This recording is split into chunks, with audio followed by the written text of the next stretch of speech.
दोस्तों नमस्कार, स्वागत है एक बार फिर से हमारे YouTube चैनल ज्ञानम गुरु रवि पर। और आज हम आपके बीच लेके आए हैं पिछली कक्षा में मैंने जो पढ़ाया था बातचीत मैंने चैप्टर को पढ़ाया था। अभी पढ़ाऊंगा आपको लेखक परिचय। दोनों पार्ट बड़ा इंपॉर्टेंट होता है, ऑब्जेक्टिव्स दोनों से आते हैं तो, और सब्जेक्टिव्स तो 100% बाबूजी आपके चैप्टर्स से आएंगे।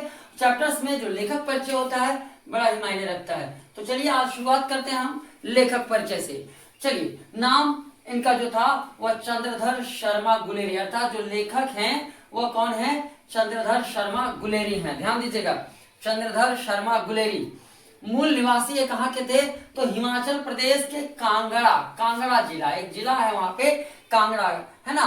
कांगड़ा जिला के गुलेर गांव के, या गुलेर की वजह से ही इनको इनके लास्ट में देखिए गुलेरी का अपना ये पदनाम लगाए थे, अपना ये टाइटल में गुलेरी जोड़ दिए थे। क्यों? क्योंकि ये इनका जो गांव का नाम था वो गुलेर था, अपनी मिट्टी से जुड़े हुए इंसान थे। मूल निवासी की बात की जाए तो मूल निवासी कहाँ के थे? हिमाचल प्रदेश के थे। इनके जो पिताजी थे वो जयपुर में रहते थे, तो इन्होंने ये जयपुर में ही इनका जन्म जो हुआ था वह कहाँ हुआ था? जयपुर में हुआ था। आप इससे पता लगा सकते हैं कि इनका मूल निवास हिमाचल प्रदेश में था, जबकि इनके पिताजी का जन्म जो है इनके पिताजी रहा करते थे जयपुर राजस्थान में, और इनका जन्म भी वहीं हुआ था। कब हुआ था? 7 जुलाई 1883 को। पिता का नाम था महामहोपाध्याय पंडित शिवराम शास्त्री। ये बहुत बड़े विद्वान प्रकांड पंडित थे। महामहोपाध्याय की उपाधि किसे दी जाती है? यानी गुरुओं के जो गुरु हों, विद्वानों से भी बड़े विद्वान जो हों, उनकी विद्वता का कोई काट ना हो, कोई जोर ना हो, तो वैसे लोगों के लिए महामहोपाध्याय की उपाधि दी जाती थी। कौन दिए थे? तो जयपुर के जो राजा थे, यानी कि अजमेर जयपुर सब तो एक ही, राजस्थान के एक राजा थे, उन्होंने ही इसे सम्मानित किया था, राज सम्मान दिया था। कौन सम्मान दिया था? राज सम्मान, जिसकी वजह से इनको कौन सी डिग्री मिल गई? इनको कौन सी उपाधि मिल गई? महोपाध्याय। शिक्षा जो, अगर शिक्षा की बात की जाए तो इनके शिक्षा 1899 इलाहाबाद से, मैट्रिक पूछा जाएगा मैट्रिक कहाँ से किए तो बोलेगा इलाहाबाद से। ठीक है, कब किए? तो 1899 में किए। 1901 में कोलकाता विश्वविद्यालय से इंटर कहाँ से किए? तो कोलकाता विश्वविद्यालय से। पहले विश्वविद्यालय में ही सारे डिपार्टमेंट, यानी कि सारी कक्षाओं को पढ़ाई करवाई जाती थी, चाहे वो इंटर हो, 10th हो, है ना, सारी विश्वविद्यालय के अधीन ही होता था। 1903 में फिर ये इलाहाबाद आ गए। इलाहाबाद विश्वविद्यालय से इन्होंने BA किया, स्नातक की उपाधि ली। फिर कलकत्ता, फिर दोबारा कलकत्ता चले गए, जहां से उन्होंने MA किया। आगे इस प्रकार के राजकुमार जय सिंह को पढ़ाने अजमेर के मायो कॉलेज आए, अर्थात वे पढ़ रहे थे कोलकाता में। क्योंकि उनके पिताजी प्रकांड विद्वान थे, वहां के राजा के द्वारा उनको उपाधि मिली थी महामहोपाध्याय। तो राजा को पता था इनका पुत्र एक कोलकाता में पढ़ रहा है, उनको बुलाया था अपने बच्चे को पढ़ाने के लिए। नाम क्या था बच्चे का? राजा का बेटा का नाम था जय सिंह। राजकुमार जय सिंह को पढ़ाने अजमेर के मायो कॉलेज आया। अब उनको बुलाया गया, तो राजा की बात कैसे कर सकते हो, फिर से अजमेर आ गए, और अजमेर में कॉलेज था मायो कॉलेज। कौन कॉलेज? मायो कॉलेज। मायो मायो मायो मायो ए मायो, समझ में आया? तो मायो कॉलेज जय सिंह को पढ़ाने के लिए कहाँ गए? अजमेर आ गए थे वे।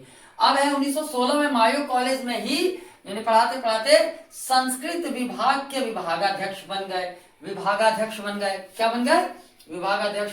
अपने अंतिम दिनों में मदन मोहन मालवीय जी ने स्थापना की थी बनारस हिंदू विश्वविद्यालय का, अर्थात BHU का। तो उनके निमंत्रण पर कि आप यहाँ आ जाइए, हमारे कॉलेज में पढ़ाइए। तो वे BHU के प्राच्य विभाग क्या होता है? प्राचीन विभाग को, प्राच्य यानी कि जहाँ पुरातत्व की जानकारी मिलती है, तो प्राच्य विभाग के कार्यवाहक प्राचार्य बने, और अपने अंतिम समय में मनीन्द्र चंद्र नंदी पीठ में प्रोफेसर के तौर पे वे जुड़े रहे।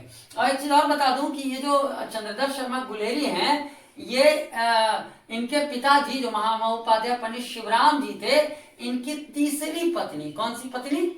तीसरी पत्नी से तीसरी पत्नी का बच्चा था ये। कौन? चंद्रधर शर्मा गुलेरी।